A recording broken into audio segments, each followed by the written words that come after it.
Hey learners, welcome to RK Easy Learning. I hope you all are doing good. तो आज जैसा कि आप जानते हैं आपकी है डेमो क्लास 3 बट मैं उससे पहले आपसे जानना चाहती हूँ कि आपको डेमो क्लास 2 कैसा लगा और वो आपके लिए कितना यूज़फुल था। तो मुझे चैट बॉक्स में ज़रूर बताइए कि आपको कैसा लगा। और अगर आपने किसी वजह से डेमो 2 मिस कर दिया है तो कोई बात नहीं, आप हमें मैसेज कर सकते हैं, हम आपको लिंक सेंड कर देंगे उस क्लास का।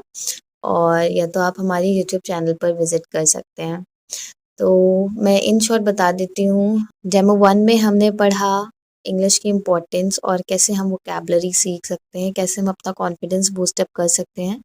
डेमो क्लास 2 में हमने सीखा प्रोनंसिएशन, लेटर्स के साउंड सीखे और जब हम किसी से मिलते हैं, चाहे वो हमारी फॉर्मल कॉन्वर्सेशन हो, इनफॉर्मल हो या फर्स्ट मीटिंग हो या फ्रेंड से बात हो, तो कैसे बात कर सकते हैं, ये अभी तक हमने सीखा। आज है आपकी बहुत ही इम्पोर्टेंट क्लास। तो आज का आपका टॉपिक है वो है सेंटेंसेस। सेंटेंसेस बहुत ही इम्पोर्टेंट है और सबसे पहले आप मुझे बताइए कि आप सेंटेंस यानी वाक्य से क्या जानते हैं, क्या समझते हैं, ये क्या होते हैं, जल्दी बताइए।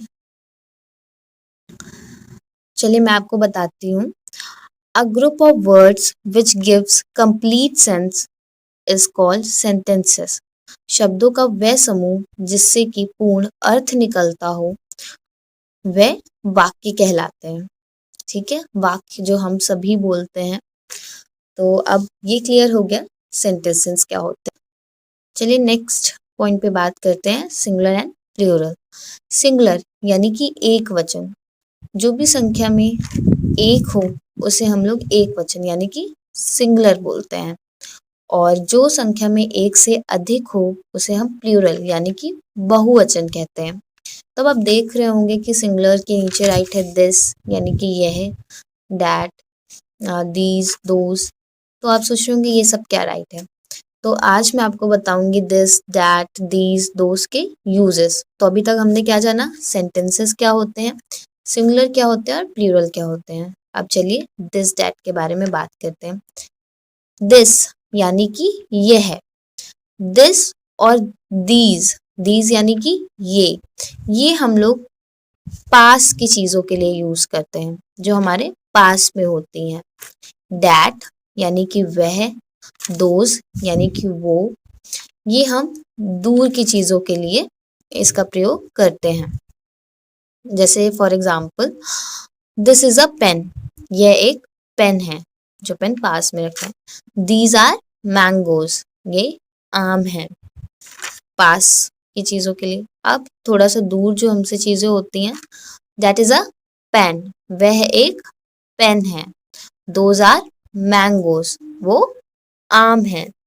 तो समझ में आया, दिस दीज का प्रयोग हम करते हैं पास के लिए और दैट और दोज का यूज करते हैं हम दूर के लिए। चलिए कुछ और एग्जाम्पल बताती हूँ मैं आपको।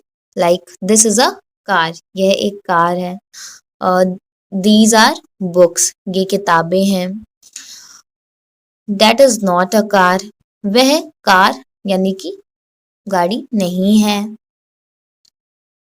दोज आर नॉट कीज, वह चाबियां नहीं है या वो चाबियां नहीं है। तो आपने देखा होगा पास की चीजों के लिए हमने यूज किया दिस, और जो हमारी दूर की चीजें थी उनके लिए हमने यूज किया डैट। ये आपको खुद से पहचानना होगा।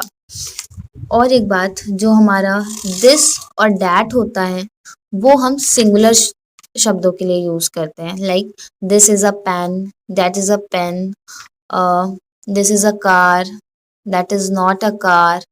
ओके, तो जो ये एग्जाम्पल्स राइट है इनमें भी आप देख रहे होंगे दीज आर मैंगोज।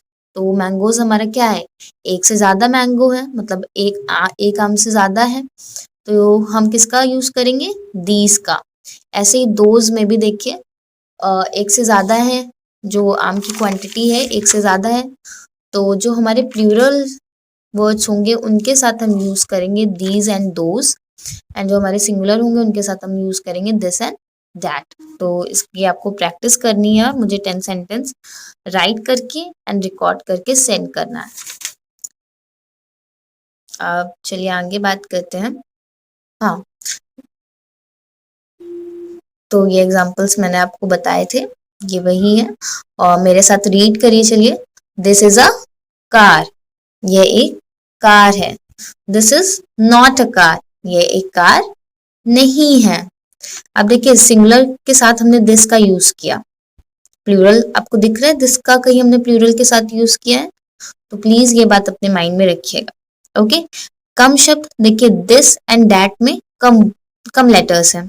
ओके, तो कम के साथ हम लोग सिंगुलर सिंगुलर का यूज करेंगे।